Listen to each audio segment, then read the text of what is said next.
made music happen. I'm really trying to crank my gurdy here. So is it one word, hurdy-gurdy? Hurdy-gurdy's 2 words. Hurdy, Hurdy, gurdy. Space. Hurdy-gurdy. Hurdy space Gurdy. Made famous by Donovan. Yes. Oh, Donovan. I know the reference. You do.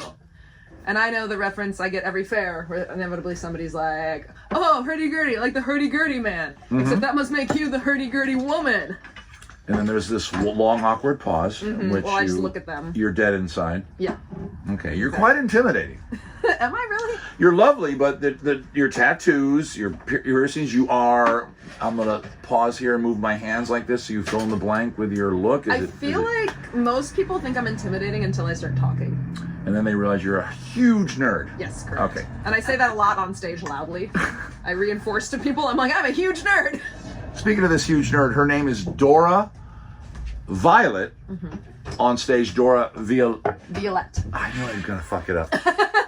And you are a Renaissance Fair musician, talented person, fiery redhead, and your instrument is the hurdy-gurdy. It is, yes. Now, I'm going to ask the question that everybody asks. Go for it. Why? Why the hurdy-gurdy?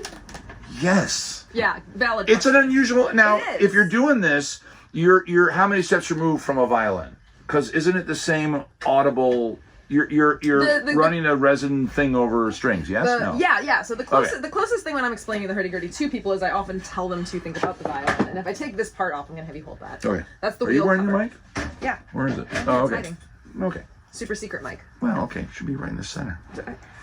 It's aimed at me. I'm sure the audio is fine, but I prefer... Yeah, now it's aimed right perfect. at you. That way I can edit. Okay, so you took off this thing. What do we call this thing? That's the wheel cover. The wheel So cover. with the hurdy-gurdy, the wheel here is what is bowing the string. So the wheel here's my bow. And May that, I touch it? No. I was about to say, the thing with the wheel is that wheel surface has to be like super perfectly smooth, like nothing messes with it. Like, and the reason you can't touch it is even like the oils from your fingers will make that bad. And then when you're turning, oh god. That's good advice in life. The oils from your fingers often make things Everything's bad, yeah. I'm kind of in tune right now. It's been rainy today. Is it hard to... Oh, that's right. By the way, guys, we're sitting here. This is the Sunday after the last day of the Oregon Renaissance Fair. We're not alone. We're sitting in lovely Melissa Arlett's rig.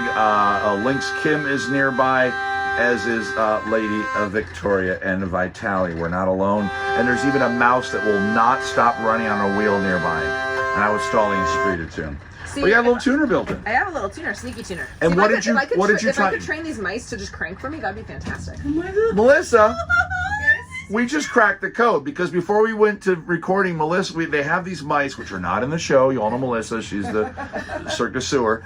And boom, if they run on that wheel and crank Dora's hurdy-gurdy, And then I have to do half the work. I we think need to train them. Have to gear. Well, they just have to do that. They have to do that. And then Just the like everybody mechanism else, that I'm gears just it up. joining Cirque du Soleil. Can I turn to see how hard it is to turn? Yes, go ahead. That part you can do. Okay, it's about what I expected it to be. There's no surprise there. Anyway, you turned it on regular pegs. Yep, so tuning pegs, regular like you have on any string instrument. The wheel is what's bowing everything. And then what confuses everybody with the hurdy-gurdy is that it's a drone instrument. And the drone instrument means that it's just something... Wait, I know. Okay. This instrument is the one that services the queen and makes the honey. Yes. Just me? Okay, just me. What a drone means one note playing forever. Drone means underneath. one note playing forever underneath. Like a bagpipe. Exactly. Oh, And so yay. that's the thing is it's very much a bagpipe sound. And so everybody thinks that the hurdy-gurdy is going to be air powered in some capacity because of that drone quality. I actually once had It has a mythical feel to it. It does. It's got this very kind of hypnotic vibe going on usually. So the drones are always in contact with that sucker. So all of the strings on the hurdy-gurdy can be touching or not touching the wheel. It's just a matter of moving them. So like if I move this string one little notch there, it's not touching. And if I move it here, it will be touching. Okay. And like this she moved string, a little notch thing. Yeah. Little notch thing. camera Yeah. there. Yeah. Oh, I'm not tall like you. This is how all your interviews go. I'm so And then up here you gonna can get weird soon, unhook don't it. worry. That's great. And these are the notes that you can now play with these little suckers down here, these little pegs. So the strings up here are the melody strings, and so when I explain it to people, because I keep trying to hoist this up. Yeah. This is the neck of the hurdy-gurdy. It's Like the neck of a it's guitar. not sticking out here, it's mushed down here. Okay. And so Like when you play guitar, you know, you fret with your fingers and you push right on the strings. Right. I get this nifty thing where I press on the string. Oh, you gotta show that. I've never seen the inside of this. So I press. Can I press a button? Yeah, it's not going to make any sound. No, because it's not cranking. I get it. Oh, inward. Yep, inward. No, I get so you it. don't press down, yeah. Right, I get it. Oh, that's so cool. Look at you. And like, well, I'm playing the guitar, so those are like the frets. They're little mobile frets that you're choosing to push in. Correct. On only 2 notes, so but you can do one here on one. Oh no, everyone has a fret for both notes. So now this is what gets weird because I have all. This is what gets weird. You're talking about an instrument that you have to crank with your hand. Yeah. As a note. Okay, this is what. I'm gonna infomercial this, but wait, there's more. And if you want a hurdy-gurdy today, a Dora Violet special. Hey, I think that I'm gonna make you a lot of money. I'm in the aftermarket hurdy-gurdy market now. 80-20. So you're happy with 20? 60-40. Okay, I'll take 60. That's fine. Anyway, so go ahead. Yep. So the push whole up. thing is. So, but what's interesting, and if we take the drone strings off, I'm going to do that real quick just so you can hear this. Okay. Because, you know, with a guitar, you can do chords and stuff. Yes. With the hurdy-gurdy, it's... Fretting all 6 strings. Yeah, but the thing is, with the hurdy-gurdy, you only get 1 note at a time. Because the highest key I'm pushing will take precedent. Now, you can't play usually with this open, but just for demonstration purposes, I'm going to... Yes, I said purposes. I know. Because the strings are made out of dolphin.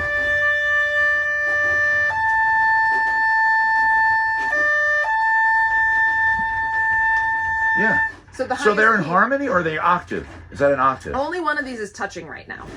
So this string isn't even touching the wheel. So you'll see that one's vibrating, but that one's not. See, I didn't even notice that. Well, how are you going to trigger that to touch then? I could do this. Oh, you actually physically have to get involved. Physically have to get it involved. There's no fun little... No. Why not? There are there are builders who make them more like that, but because I'm playing at Renaissance fairs, I like to use a very traditional looking hurdy-gurdy, and I can explain where did this instrument come from? Not this one in particular, but Middle East?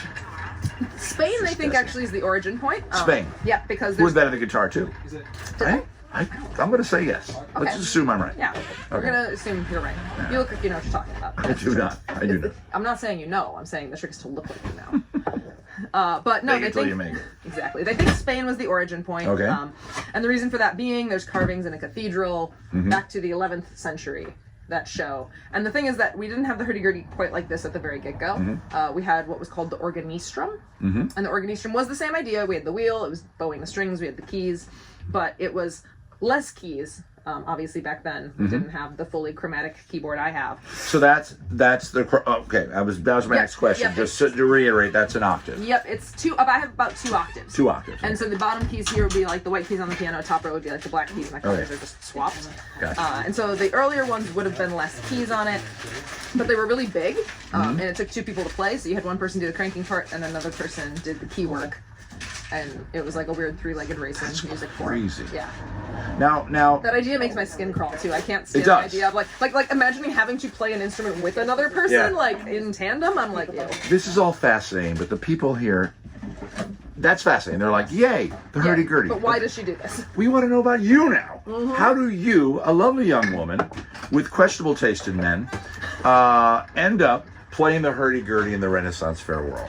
So that all has to go back to my father. And it's funny because when people are like, how in the world do you end up in, you know, a job like this? I'm like, well, you gotta meet my family. Okay. So my dad's a musician. He's been a musician my whole life. And he does contemporary music, big band, jazz type stuff. He's a saxophone player. But he also always has had an interest in early music. Like we're talking, he saw a early music group when he was in high school and at 18 years old decided to teach himself Baroque recorder.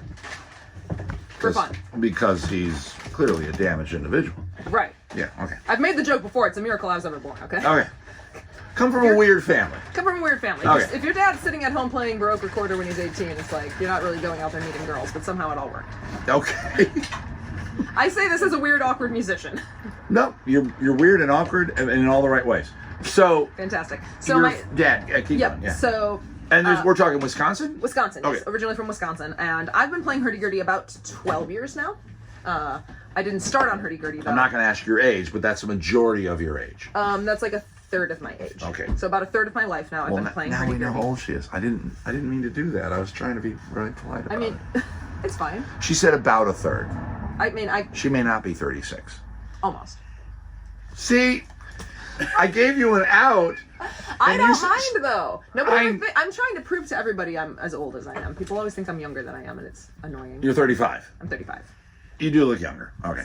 You lucky bastard. I remember I traumatize you with how old I am all the time. How do you do that? I'm sorry. I held the bowling ball. Oh, that's right. I knew we were going to get to that. But anyway, before we get to the bowling ball. That's the big closer. That's the big closer. That's the grand finale. So my dad. So your dad's playing a recorder. So my dad learns recorder, just is interested in instruments in general. He loves weird instruments, obscure instruments, and he's the person where he'll find them and he's determined to learn them. So back in the 90s. That's amazing. That's wonderful. It's great. It's fantastic. Yeah. Jinx. But he, back in the 90s at a fair, saw somebody playing a hurdy-gurdy, and that's when he got into Renaissance it. fair? A Renaissance fair. Now, he did the Minnesota Renaissance Fair back in the 80s when my older sister was a baby. So that's where he got his start doing Ren Fair music, like performing at fairs. Okay. And so he got into the hurdy-gurdy in the 90s, and back then, when I was a kid, my first instrument was harp. Harp. Yes. Harp. Standard. Like harp. folk harp, not concert harp, obviously, but yeah. The little Irish one, the one you can walk around with. Yeah, the small ones. So I was a small kid with small hands. And so I played harp as a kid, and then I played a bunch of other instruments growing up, and I actually started performing music at fairs in general with my dad when I was about 12 years old. Not hurdy-gurdy, but other music. You started earlier than, I'm going to say, everybody in this room, unless anybody raises their hand, right? Yeah, I think so. Yeah. You are the youngest spawn in this biz. Yes. Wow, I was 18. Yes, I was 12. It's not a contest. But you win. I make everything into a contest. You win. 12. So you're on stage at the Bristol or the Minnesota show? Bristol. So we weren't stage. We were very much a lane act. Okay. But me and my dad would play music together. Okay. And then what's funny is right when you were the age where you would have been getting into doing fair was the age where I was like, ew, I don't want to do the same thing that my dad does because that doesn't feel cool. I was all punk rock and the contrary. And nothing says punk rock more than a hurdy-gurdy. Well, we got to that a couple of years later. Oh. Because I took like 2 or 3 years off of like really doing much stuff with fairs around then, and then I wanted to get back into music. I wanted to do fair stuff still, and I don't know why, but my brain went, we're gonna go with hurdy-gurdy now because I wanted to play. Was there already one in the family? Oh, my dad had multiple hurdy-gurdies. Okay, so because you meant the recorder. Okay, yes. everyone. Recorder was like way back when he started. But there were hurdy-gurdies around. More than one? More than one. My dad has more than one. I grew up with a harpsichord in my house. That's amazing. Like I played chopsticks on a harpsichord as a child. Oh my god. Yeah. You're like Mozart. Yes. Just say yes. Just yes. It's an amazing compliment. Okay, so you said, what instrument do I want? The recorder's not for me. That's a. You said the recorder. That's so dad. Yeah. That's that generation. I want to play something hip and young and cool. You know what? The hurdy fucking gurdy. But you know what's funny is the hurdy fucking gurdy. When I started playing this 12 years ago, was by the way, not you gotta cool get that yet. T-shirt. Hurdy fucking gurdy. Hurdy. I should Dora Violet. Hurdy fucking gurdy. There we go. I need a bone pin that also just says hurdy fucking gurdy. Call them. Yeah. That's fucking amazing. I'd buy one. I could sell those. Well, yeah, and I'd buy one. Exactly. We've established that. Right. Move on. Let's not fight on camera. So you chose the So I chose the hurdy-gurdy. And what's interesting is that when I started playing it 12 years ago, if I was at a fair with this, like nobody knew what it was. Like everybody would come up to us and be like, what in the world is that thing? And through the magic of the internet and and social media and stuff, hurdy-gurdies, I won't call them popular. There's still a lot of people who don't know what they are. But like, I was at a fair and literally had like a bro in basketball shorts walk past and he was like, she's got a fucking hurdy-gurdy. That's sick. And I was like, this is the world we live in now. A sentence that was the first time it was ever said. Right. She's a fucking hurdy-gurdy. That's six. And here you are on the road finishing up the Oregon Renaissance Fair. I'm going to give you this part back. Give me this thing. So and can I get a quick tune and then we'll do your bona fides and then we're going to tuck into some amazing Vitale steak. I am ready. Just a quick tune, like a minute to give us an example of it. You crank it down here. I won't touch it. It's okay. Yeah. Oh, I took the other strings off. I was like, why is that quiet?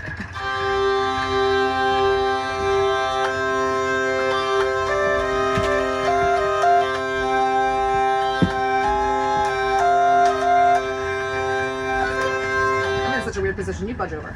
Okay. I'll be over here. Hurdy-gurdies are very demanding, and I'm also demanding.